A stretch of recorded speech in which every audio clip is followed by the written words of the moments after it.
കുറെ ആർട്ടിസ്റ്റുകളൊക്കെ വിളിച്ച് ആ സമയം ലോക്ക്ഡൗൺ ആയി, ആൾക്കാർ അവിടെയും പെട്ടുപോയി. എന്നിട്ട് അതിന് വേണ്ടിയിട്ട് അവിടുത്തെ ഇതൊക്കെ ചിലവൊക്കെ തുറക്കാൻ വേണ്ടിയിട്ട് കുറെ കടമൊക്കെ വാങ്ങി. പിന്നെ അത് കഴിഞ്ഞിട്ട് അച്ഛൻ പിന്നെ നോക്കുന്നതെന്ന് വെച്ചാൽ അതെല്ലാം കഴിഞ്ഞ് അവരെയൊക്കെ നോക്കി. ഈ നോക്കുന്നതിനിടയ്ക്ക് ഈ മൊത്തം എന്ന് പറഞ്ഞാൽ ഞാൻ, അച്ഛൻ, അമ്മ, ഋതപ്പൻ, അമ്മയുടെ ചേച്ചി, അളിയൻ, അതായത് രമ്യ ചേച്ചി, അളിയൻ, അവരുടെ 2 മക്കള്, പപ്പ, അമ്മ, ഇവരുടെ ഇത്രയും പേരുടെ ചിലവ് അച്ഛൻ ഒറ്റയ്ക്കാണ് നോക്കിക്കൊണ്ടിരിക്കുന്ന.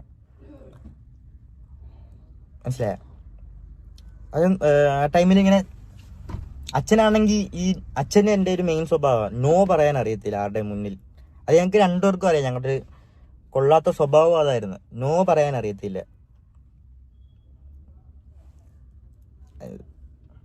ഓപ്പോസിറ്റ് നിൽക്കുന്ന ആൾക്കൊരു വിഷമമാവുമോ, ഒരു സംഭവമാണ് മെയിനായിട്ടുള്ളൊരു പ്രശ്നം. ഞാൻ ഇപ്പം ഇങ്ങനൊന്നും ഓരോ കാര്യം പറയാത്തതും.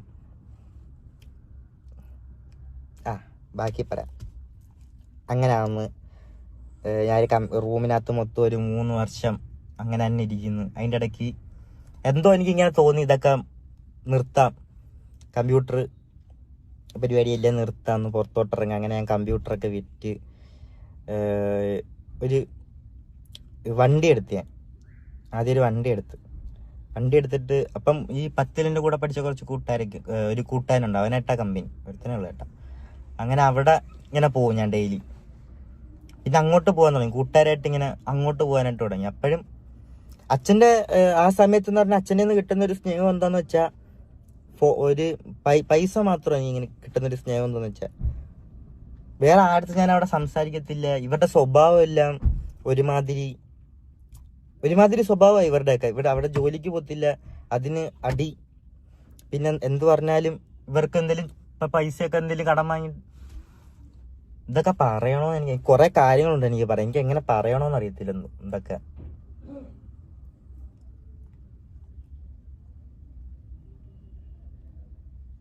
കുറെ ഇതൊക്കെ ഉണ്ടായിരുന്നു, എങ്ങനെ പറയണ്ടേന്ന് അറിയത്തില്ല. എൻ്റെ മനസ്സിൽ എനിക്ക് ഇങ്ങനെ പുറത്ത് കൊണ്ടുവരണോന്ന് അറിയത്തില്ല. അതൊക്കെ കൊണ്ട് എൻ്റെ ഒപ്പം എപ്പോഴും ഒരുത്തരിങ്ങനെ കൂടെ ഇരുത്തുന്ന അവനാകുമ്പം അവന് നല്ലപോലെ അറിയാം ഞാൻ എന്തായിരിക്കും അടുത്ത പറയാൻ വരുന്ന, എന്താ എൻ്റെ മനസ്സിൽ. അതാ എൻ്റെ കൂട്ടുകാർക്ക് അങ്ങനെ, എൻ്റെ കൊല്ലത്തുള്ള കേട്ടോ, കൊല്ലത്തുള്ള കൂട്ടുകാർക്ക് എല്ലാം അങ്ങനെ. ഞാൻ എന്താണ് അടുത്ത പറയാൻ പോകുന്നത്, എൻ്റെ ലൈഫിൽ എന്തൊക്കെ നടന്നിട്ടുണ്ട്, ഇതുവരെ എന്തൊക്കെ നടന്നിട്ടുണ്ട്, എല്ലാം അമ്മമാർക്ക് അറിയാം. അതാണ് ഞാൻ അത്ര ധൈര്യത്തോടെ അമ്മമാരെ ഒരു വീഡിയോ ചെയ്യാനാണെങ്കിലും എന്തെങ്കിലും കാര്യം സംസാരിക്കാനാണെങ്കിലും അമ്മമാരെ ഇരുത്തുന്നത്. എന്നെ കാട്ടി നല്ലല്ലോ അമ്മമാർ സംസാരിക്കും. അതാണൊരു പ്രശ്നം, എനിക്ക് സംസാരിക്കാൻ അറിയത്തില്ല. പിന്നെ ഇവിടെ നമ്മൾ അങ്ങനെ പോകുന്നു, അങ്ങനെ ഒരു ലൈഫ്. അങ്ങനെ കൂട്ടുകാരത്ത് മാത്രം ഒരു കണക്ഷൻ ഇല്ല വീട്ടുകാർ, ഇങ്ങനെ പുറത്തു പോകുന്നു കൂട്ടുകാർ, അങ്ങനെ നടക്കുന്നു. മൊത്തത്തിൽ ഒരു റൂമിൽ ഇരുന്നൊരു വട്ടായി പോയിരുന്നു, ആരും ഇല്ല. ഇങ്ങനെ ഗെയിമും കളിച്ചിങ്ങനെ സംസാരിച്ചിങ്ങനെ ഇരിക്കുന്നു. അതൊക്കെ ഇങ്ങനെ കൂട്ടുകാരൊക്കെ ആയി കുറച്ച് എന്താ പറയണ്ട, കുറച്ച് ബാഡ് ഹാബിറ്റ്സ് ഒക്കെ തുടങ്ങി. കുറച്ച് ഡ്രഗ്സ് ഒക്കെ യൂസ് ചെയ്യാൻ തുടങ്ങി ഞാൻ. പിന്നെ അന്ന് വലിയ ഇതില്ലാതെ അങ്ങനെ വലിയ ഇതൊന്നുമില്ല, കുഴപ്പമൊന്നുമില്ല, അങ്ങനെ അത്ര അഡിക്റ്റഡ് ഒന്നും ഇല്ലായിരുന്നു, ഇങ്ങനെ പൊക്കോണ്ട് വെക്കുന്നു. അതിനിടയ്ക്ക് ഒരു ദിവസം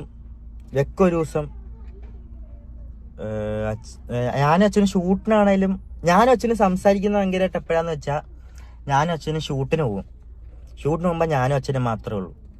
അപ്പം ഞാനും അച്ഛനും ഇങ്ങനെ ഇരുന്ന് സംസാരിക്കും ഓരോ കാര്യങ്ങൾ, ആ കോട്ടയത്തെ ആണെങ്കിലും ഇങ്ങനത്തെ കാര്യങ്ങളും ഇല്ല, ഇങ്ങനെ സംസാരിക്കും. അപ്പോഴും ഒരു കാര്യം പറയാൻ വിട്ടു. അപ്പം ഇങ്ങനെയൊക്കെ നിൽക്കുന്ന സമയത്ത് ഞാനൊന്ന് കൊല്ലത്ത് ചോദിച്ചായിരുന്നു, വിളിച്ച് ഞാൻ കൊല്ലത്ത് വന്ന് നിൽക്കട്ടെ. അപ്പം അവരങ്ങനെ സമ്മതിച്ചില്ല. അപ്പം അന്നോട്ട് എനിക്ക് പിന്നെ ഭയങ്കരമായിട്ട് ഇങ്ങനെ എനിക്ക്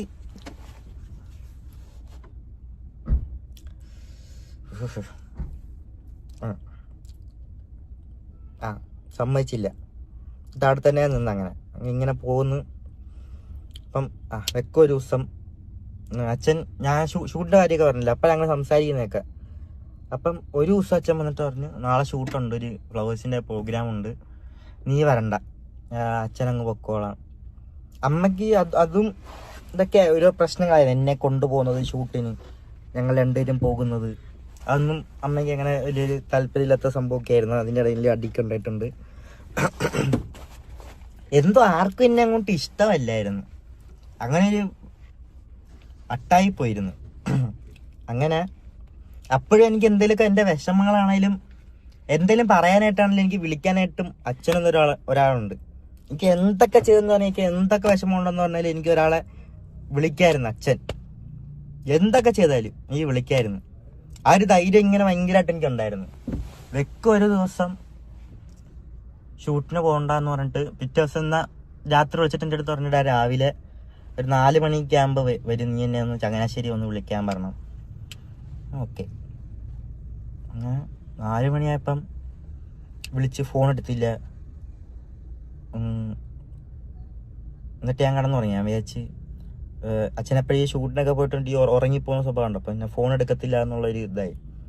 ഞാൻ വെച്ചാൽ കിടന്നുറങ്ങാം, രാവിലെ എന്തായാലും വരും. അപ്പം അങ്ങനെ ഉറങ്ങി.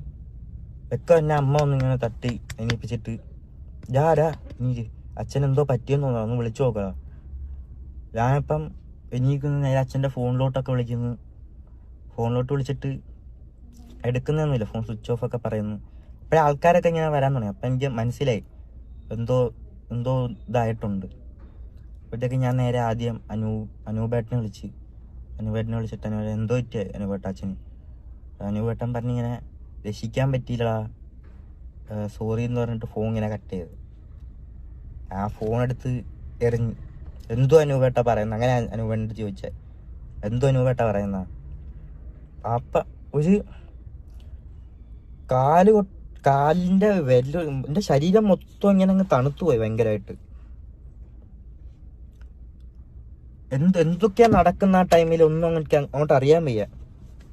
എന്തൊക്കെയോ നടക്കുന്നു, ആരൊക്കെയോ വരുന്നു എൻ്റെ അടുത്ത്, എന്തൊക്കെയോ ഒരു സിനിമയിലൊക്കെ നടക്കത്തില്ല അതുപോലെ ഇങ്ങനെ നടക്കുന്നു. ആരൊക്കെ വന്നിട്ട് എന്നെ ഒരു വണ്ടിയിൽ കയറ്റി ഇങ്ങനെ കൊണ്ടുപോകുന്നു. പൊക്കോണ്ടിരിക്കുക. അതിനിടയ്ക്കുള്ളൊരു ഇത് പറഞ്ഞുതരാം. വണ്ടി പൊക്കോണ്ടിരിക്കുമ്പം ഇവര് നേരെ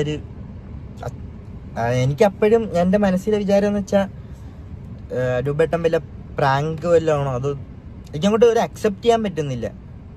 എനിക്ക് അവിടെ ചെന്നാലേ എനിക്ക് ഇനി ഒരു സമാധാനം കിട്ടത്തുള്ളൂ. എനിക്ക് ചെല്ലണം. അപ്പോഴത്തേക്കും കാറിങ്ങനെ പൊക്കോണ്ടിരിക്കുന്നടുത്ത് ഇവര് അടിച്ചുപൊളിയാ പോകുന്ന വഴിക്ക്. ഒരു 5 സ്റ്റാർ ഹോട്ടലിൽ ഞാൻ ഇങ്ങനെ ഇരിക്കുക, എന്തോ ചെയ്യണമെന്ന് അറിയത്തില്ല. എനിക്ക് എൻ്റെ മനസ്സിൽ വരുന്നതെന്ന് വെച്ചാൽ ഞാൻ അങ്ങോട്ട് എന്തോ ചെയ്യും. ഋതപ്പനെ ഞാൻ എങ്ങനെ നോക്കും. എനിക്ക് ഇതൊക്കെ ഭ്രാന്തടിച്ച് ഇങ്ങനെ എന്തോ ചെയ്യണമെന്ന് അറിയത്തില്ല. സ്റ്റക്കായി ലൈഫ് ഇങ്ങനെ നിൽക്കുക. എന്തോ അങ്ങോട്ട് എങ്ങനെ ഒന്നും അറിയത്തില്ല. ഇങ്ങനെ നിൽക്കുക. ഇവര് 5 സ്റ്റാർ ഹോട്ടലിൽ കയറി ഫുഡ് കഴിക്കുന്നുണ്ട്. തുപ്പലിറക്കാൻ പറ്റുന്നില്ല എനിക്ക്. ഒന്നും മിണ്ടാതെ എനിക്ക് അന്നോട്ട് തുടങ്ങിയത് എനിക്കൊന്നും റെസ്പോൺസ് ചെയ്യാൻ പറ്റുന്നില്ല. എനിക്ക് ഒന്നിനോടൊന്നും ഭയങ്കരമായിട്ട് ഒറ്റടി ഇങ്ങനെ എന്തോ ആയിപ്പോയി. ഞാൻ ഹോട്ടലിൽ കയറുന്നു, ഫുഡ് കഴിക്കുന്നു, വീണ്ടും പോകുന്നു. ആശുപത്രി എത്തുന്നവരെ ഞാൻ ചിന്തിക്കും ഇതൊക്കെ ഒരു പ്രാങ്ക് എന്നായിരിക്കണേ, അങ്ങനെ എന്തെങ്കിലുമൊക്കെ ആയിരിക്കണേ. പക്ഷെ പോകുന്ന വഴിക്ക് ഒരു ന്യൂസ് ഇട്ടേക്കുക, ന്യൂസിനകത്ത് കണ്ട്. പക്ഷെ എനിക്ക് അപ്പോഴും എനിക്ക് അങ്ങോട്ട് അക്സെപ്റ്റ് ചെയ്യാൻ പറ്റുന്നില്ല. എന്തോ നേരെ ചെന്ന ആദ്യ അച്ഛനെ അവിടെ പോയി കണ്ട് ഇങ്ങനെ അകത്ത് ഒരു ആൾക്കാരൊക്കെ ഉണ്ട്. ആൾക്കാർ ഇങ്ങനെ കൊണ്ടുവന്ന് ഒരു റൂം ഇങ്ങനെ തുറന്നപ്പോഴത്തേക്കും ഇങ്ങനെ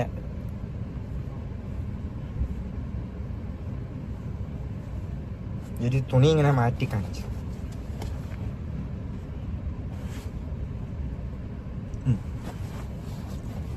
അപ്പം ഇതായി മനസ്സിലായി. എന്നിട്ട്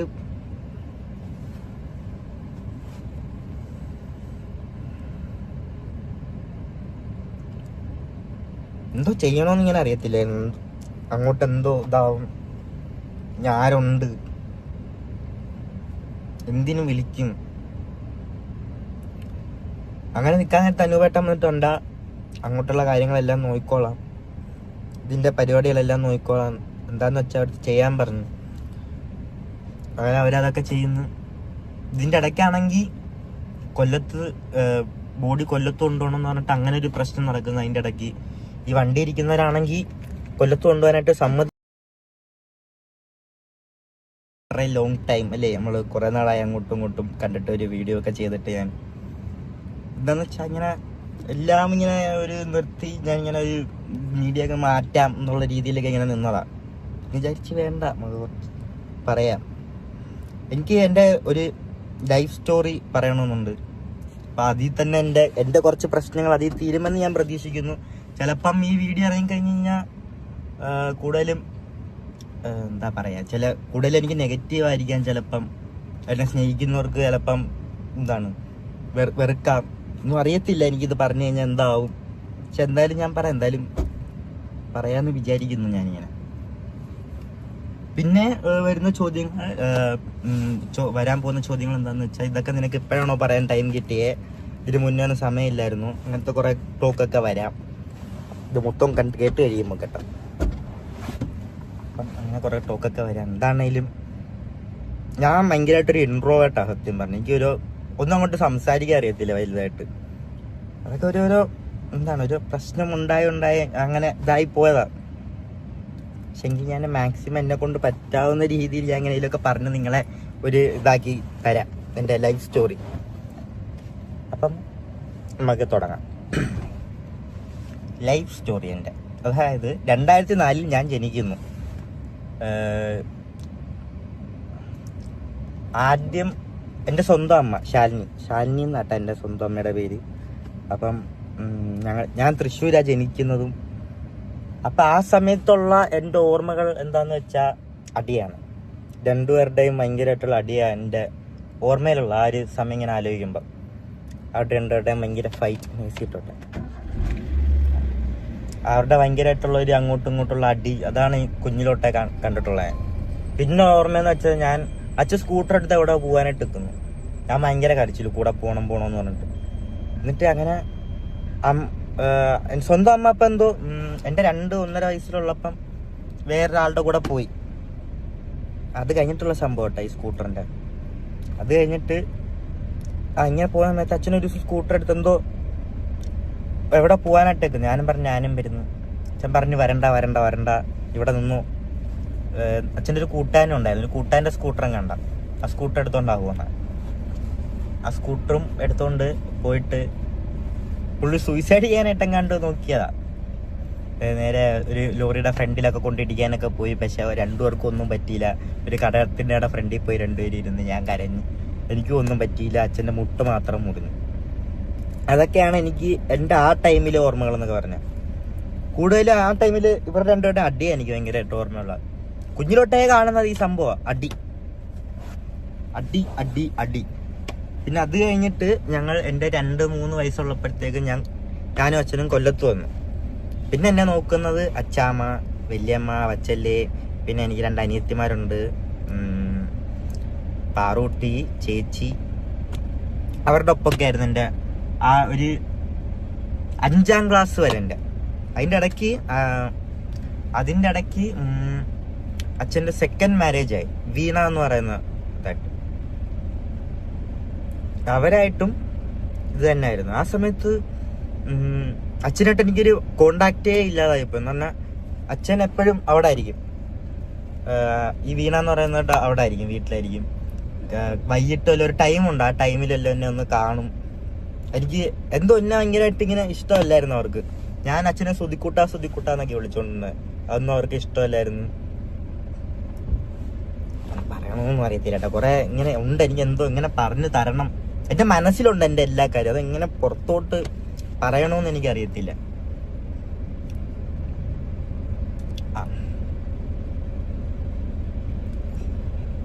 യു ക്യാൻ കിച്ചു കമോൺ.